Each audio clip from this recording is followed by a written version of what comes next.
우리는 지난 시간까지 1장을 통해서 바울의 사도권이 사람에게서 난 것이 아니요 사람으로 말미암은 것도 아니고 오직 예수 그리스도와 죽은 자 가운데서 그리스도를 살리신 하나님 아버지로 말미암아 사도가 되었다고 바울은 말씀을 하고 있습니다.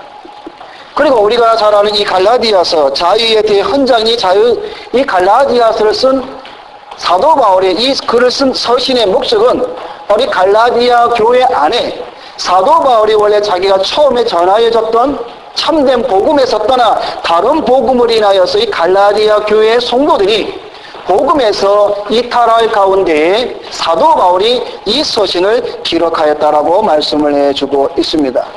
다른 복음을 전하는 자, 심지어는 하늘에서 내려온 천사라도 바울이 전하여준 이 참된 복음을 전하지 아니하면 하나님의 저주를 받을 것이다 라고 성경은 분명하게 기록을 해주고 있습니다. 참 복음이란 예수 그리스도의 십자가와 부활 그리고 구원에 관한 은혜의 말씀인 것을 성경은 우리에게 보여주고 있습니다. 그런데 오늘 성경 말씀에 있는 것 같이 거짓 형제들, 그래 다른 성경에 보면은 가짜 그리스도인이라고 번역을 하고 있습니다. 이 거짓 형제들이 이 갈라디아 교회에 들어와서 사도 바울이 전해준 참된 복음, 십자가와 부활과 구원에 관한 이러한 은혜의 복음을 물리치고 율법 즉 할례를 받아야만 구원을 받을 수 있다라는 가르침으로써 성도들을 미혹하고 있습니다. 그래서 이것을 다른 복음이다라고 성경은 이야기하고 있습니다. 여기까지가 우리 지난 시간까지 보았던 1장의 내용이었습니다. 그럼 오늘 2장의 말씀을 통하여서 본문의 말씀을 잠깐 동안 살펴보도록 하겠습니다. 오늘 1절 말씀에 보면은 14년 후에 내가 바나바와 함께 디도를 데리고 다시 예루살렘에 올라갔다라고 말씀을 해주고 있습니다. 자, 여기에서 14년이라는 말을 잠깐 살펴보도록 하겠습니다. 여러분, 우리가 성경을 볼 때에 때로는 그 성경의 그 역사와 배경을 우리가 이해를 하면 좀 더 성경을 볼 때에 이해하기가 편합니다. 우리가 사도행전을 보게 되면 사도 바울이 예루살렘을 방문하였는데 3번에 걸쳐서 방문을 하게 됩니다. 그래서 성경 사도행전을 보면은 첫 번째로 사도행전 9장에 보면은 사도 바울이 사도행전 9장에 보면 9장 26절에 보면은 사도 바울이 우리가 아는 대로 다메섹 도상으로 올라가다가 이 사도 바울이 거기에서 주님을 만나서 회심을 하고 난 후 3년이 지난 후에 베드로를 만나기 위하여서 예루살렘을 올라갑니다. 그것이 첫 번째 방문입니다. 두 번째는 그 후에 사도 바울이 안디옥 교회에서 목회를 하다가 사도행전 11장에 보면은 그 이야기가 나옵니다. 안디옥 교회에서 목회를 하다가 예루살렘에 있는 가난한 자들을 도와주기 위하여서 구제 헌금을 모아서 예루살렘을 방문하게 됩니다. 그리고 세 번째는 사도행전 15장에 보면은 사도 바울 자신의 사도권과 그 다음에 이방인의 구원에 관한 문제가 일어나서 예루살렘 공회에 참석을 하기 위해서 예루살렘을 방문하게 됩니다. 그래서 여기 보면은 베드로를 방문하고 구제헌금을 가지고 올라가고 예루살렘 공회에 참석을 하게 된 이 사도 바울이 있는데 오늘 본절에 나타난 사도 바울이 그러면 이 예루살렘을 방문하였 때가 언제였느냐 하는 것입니다. 대부분 오늘 1절의 말씀에 14년 후에 사도 바울이 예루살렘에 올라간 이 시기를 대개 사도 바울이 두 번째 2차 방문이냐 3차 방문이냐 이 둘 중에 하나로 놓고 이야기를 합니다. 그래서 먼저 두 번째 방문이라고 주장하는 사람들의 그 해석을 보면 세 가지가 있습니다. 첫째는 이 사도 바울이 두 번째 참석한 것은 사도행전 15장에 보면은 이 예루살렘 공의회는 공적 모임입니다. 공적 모임인데 오늘 2절 말씀에 보면은 이 사도 바울은 공적으로 올라간 것이 아니라 개인적으로 예루살렘 지도자를 만나러 올라갔기 때문에 세 번째 방문이 아니라 두 번째 방문이다라고 보기도 합니다. 또 두 번째는 사도행전 15장에 보면은 디도에 대한 언급이 나옵니다. 그런데 오늘 디도에 대한 그 내용이 사도행전 15장에는 나오진 않지만 오늘 본문에 보면은 1절에 바나바와 함께 디도를 데리고 올라갔다라고 기절하기 때문에 사도행전 15장에 이 디도란 말이 없기 때문에 이것은 세 번째 방문이 아니라 또 세 번째로는 본절에 다시 예루살렘으로 올라갔다라는 말을 통하여 알고 있을 듯이 첫 번째 방문을 하고 난 후 두 번째 방문이기 때문에 사도 바울이 예루살렘에 올라간 것은 오늘 본문 1절의 말씀은 두 번째 방문이 아니겠느냐라고 해석을 하기도 합니다. 그와 반면에 세 번째 방문으로 주장하는 성경의 학자들이 있습니다. 첫 번째는 사도행전 15장의 내용의 주제와 오늘 본문에 나오는 이 주제가 동일하다라는 겁니다. 무엇을 말하고 있냐면 바로 이방 그리스도인들의 구원에 관한 문제, 즉 할례에 대한 문제를 다루고 있기 때문에 이 예루살렘 방문이 세 번째 방문이 아니겠느냐라고 말을 합니다. 두 번째로는 사도행전 15장에서 지도자들, 다시 말해서 예루살렘 교회의 지도자들과 연합을 강조하는 말씀이 오늘 본문에도 동일하게 나오고 있다는 겁니다. 그래서 세 번째 방문이다. 또 세 번째는 사도행전 15장이나 오늘 이 본문의 말씀이나 유대 그리스도에 대한 주장에 대해서 단호하게 그 입장을 표방하고 있다는 것을 보여주고 있습니다. 그래서 많은 학자들은 사도 바울이 예루살렘으로 올라간 것이 두 번째였나 세 번째였나 놓고 공방을 벌이지만 오늘날 대부분의 많은 학자들은 세 번째에 예루살렘 방문한 때가 바로 본문의 그 갈라디아서 2장의 내용이라고 설명을 하고 있습니다. 그래서 거기에 좀 더 구체적인 그 이야기를 하고 있는 것이 뭐냐면 첫 번째로 사도 바울이 예루살렘을 방문한 베드로를 만난 연도가 AD 35년이었고 두 번째로 사도 바울이 예루살렘 올라갈 때가 AD 42년이었고 세 번째로 예루살렘으로 올라간 사도 바울이 올라간 것이 49년, 두 번째가 46년 이렇게 됩니다.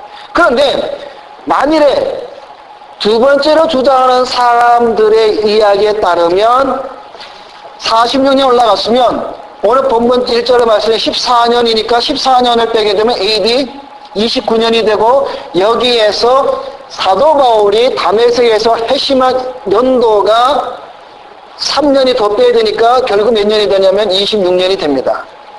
그러니까 이때가 되면 사도 바울이 26년이 되게 되면 예수님이 살아 있었을 때에 사도 바울이 회심하는 연도가 되어야 됩니다. 그런데 우리가 알다시피 사도 바울이 언제 회심을 하게 되었냐면은 예수님이 십자가에서 돌아가시고 죽은 후에 사도 바울이 그리스도인들을 죽이기 위해서 다메섹으로 올라가다가 사도 바울이 회심을 하였기 때문에 사도 바울이 회심할 때에는 예수님이 살아계신 때가 아니라 예수님이 하늘에 계신 그 시기이기 때문에 이 당시에 사도 바울이 올라갔다라는 것은 일단 연도적으로 맞지 않기 때문에 예수님이 사도 바울이 예루살렘에 오는 본문의 말씀은 바로 거의 세 번째 방문이다라고 이야기를 하고 있습니다.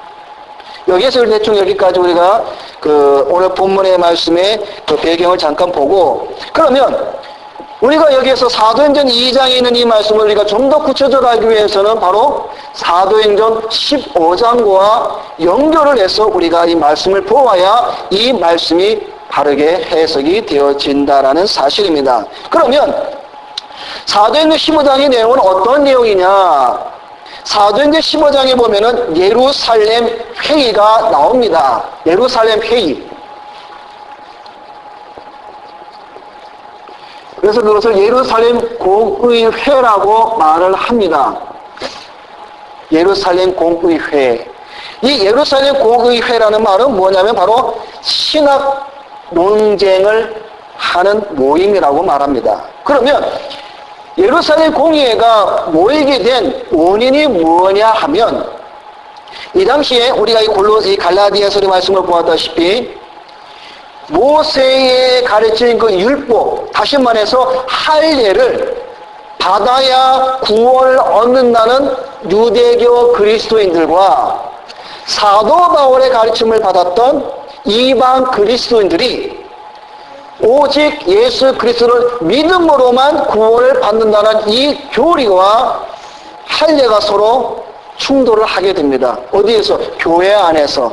그러다 보니까 그것이 교회 안에서 큰 논쟁이 되다 보니까 회의를 할 필요성을 느낍니다. 그래서 안디옥 교회에 있었던, 목회를 하고 있었던 이 사도 바울이 그 교회의 지도자들, 다시 말해서 사도 바울과 바나바와 디도와 그리고 그 몇몇 교회 안에 중요 직책을 맡았던 지도자들이 안디옥에서 예루살렘으로 올라오게 됩니다. 그리고 각 처소에 있던 그 기독교의 지도자들이 예루살렘 교회에 모여서 이 문제에 대해서 회의를 하게 됩니다. 이것이 바로 교회 역사상 최초로 나타난 예루살렘 공의회라고 말합니다.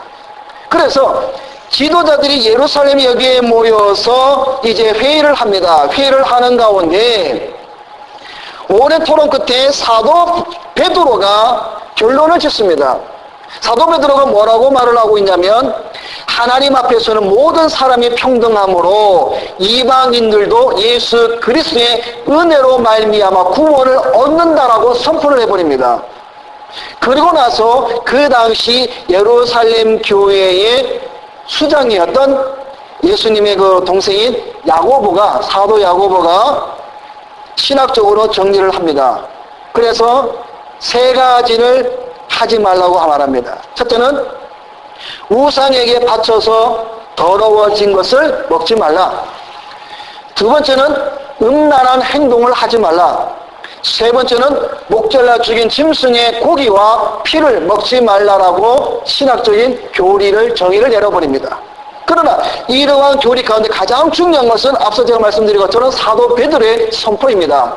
다시 말해서 하나님 앞에서는 모든 사람이 평등함으로 이방인들도 예수 그리스도를 은혜로 말미암아 구원을 얻는다라고 선포를 해버린 것이 가장 큰 중요한 메시지라는 사실입니다.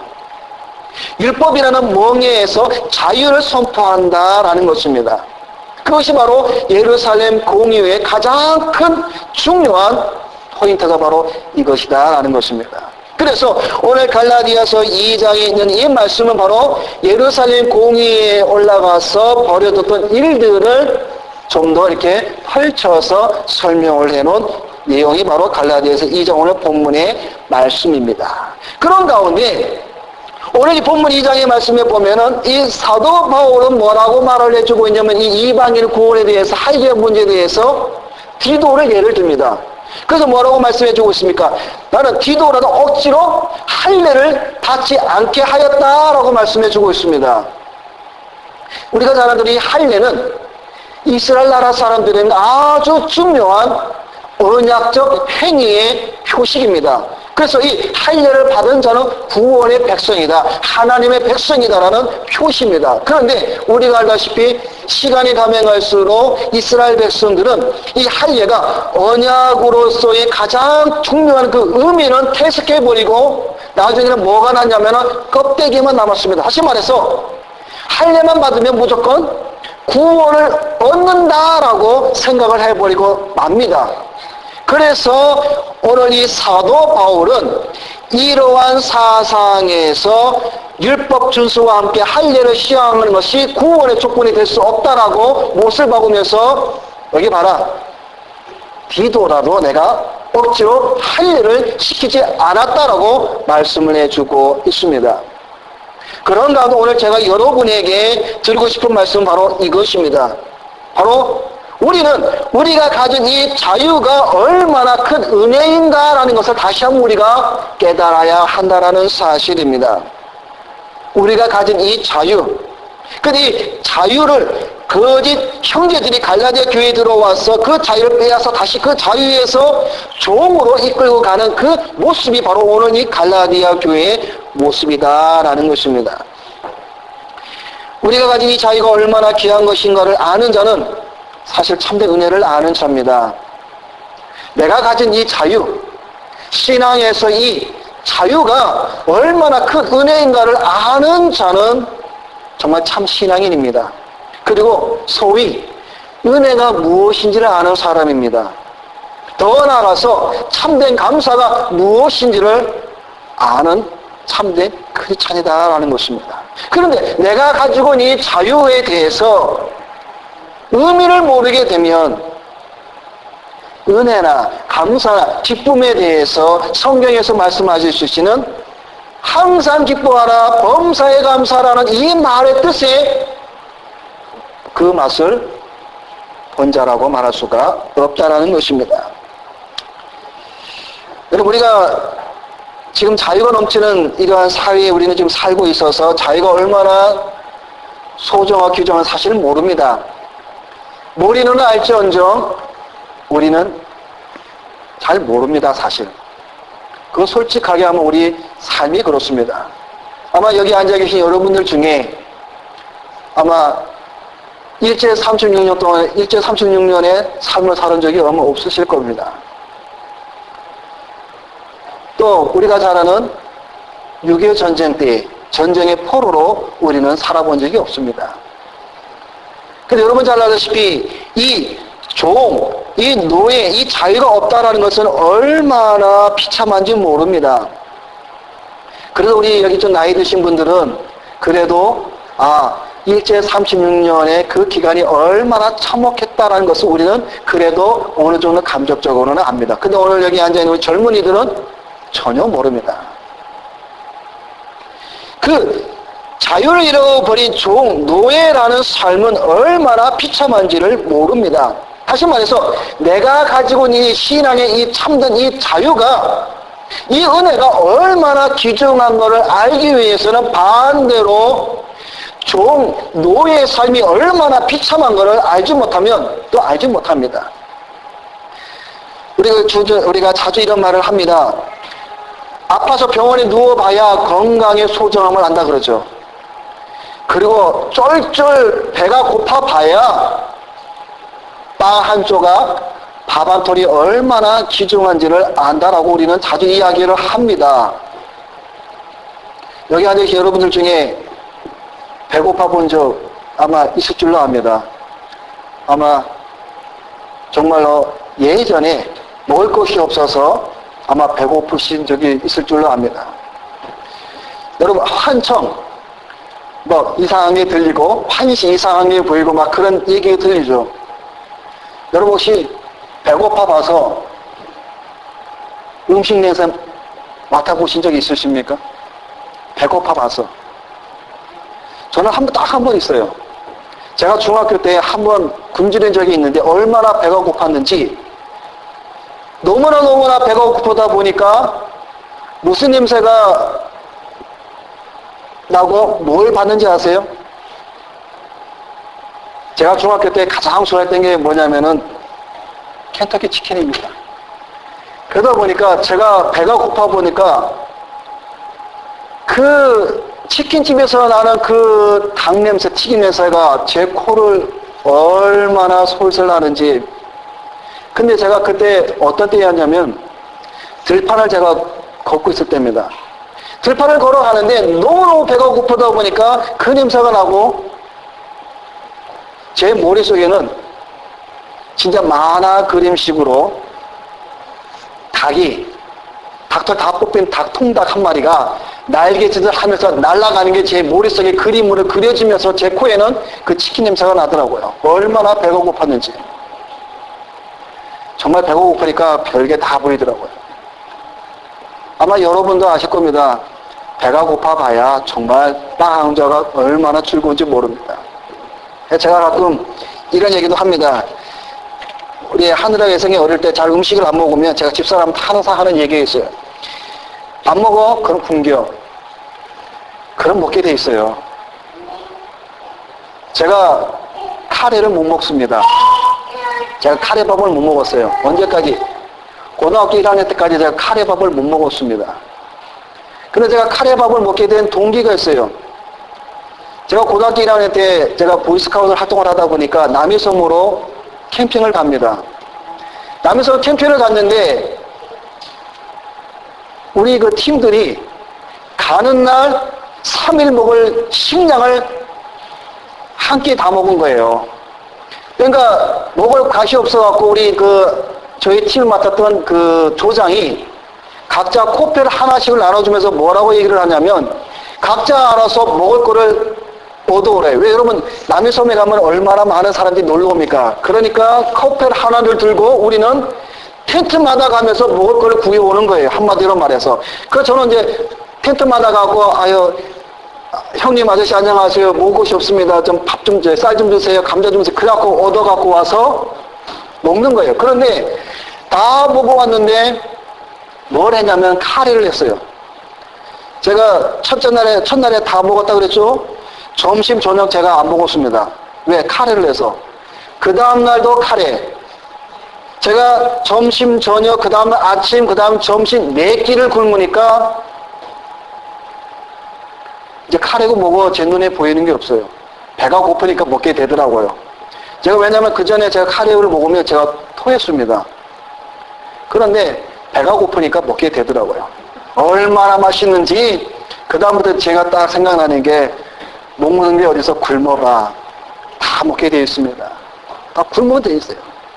마찬가지로 우리가 이 죄에 대한 이 노예가 얼마나 비참한 것을 알게 되면 내가 지금 가지고 있는 이 신앙의 자유가 얼마나 중요한 걸 우리는 스스로 알 수가 있다라는 겁니다.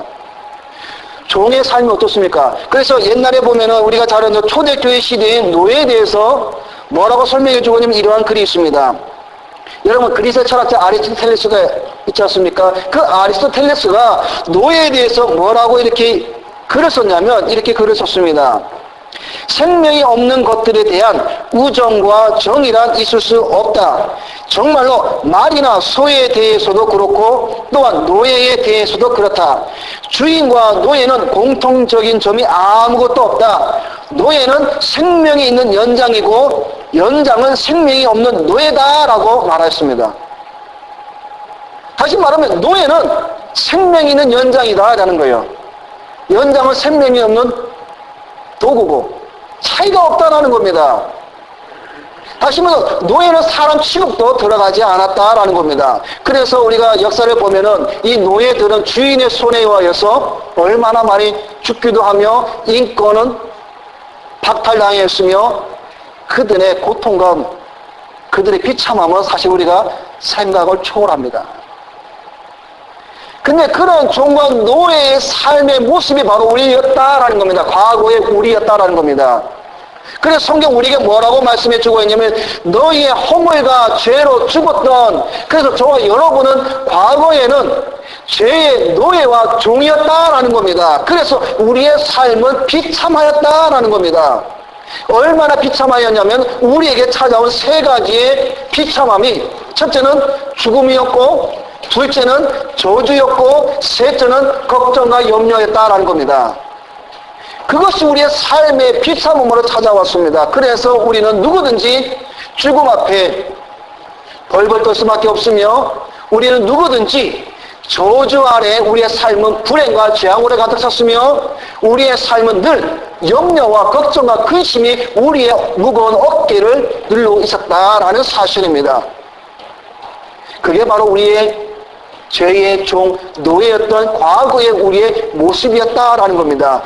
우리의 이런 노예와 종에서 성경은 우리에게 너희는 이제부터 자유이다라고 선포를 해주었다라는 것입니다. 그것은 바로 예수 그리스도의 십자가로 말미암아 오늘 우리에게 주신 하나님의 은혜다라고 말씀해주고 있습니다. 그래서 우리가 그 은혜를 받았기에 우리는 뭐라고 고백할 수 있느냐? 사망의 죽음에 대해서 우리는 벌벌 떠는 것이 아니라 이 바울의 고백처럼 사망아 너희 쏘는 곳이 어디 있으며 너의 승리가 어디에 있느냐?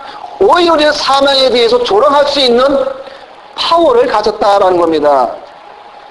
저주에 대해서는 하나님의 생각은 너희를 향한 저주가 아니라 너희를 향한 생각은 하나님은 축복이다라고 말씀해 주고 있습니다.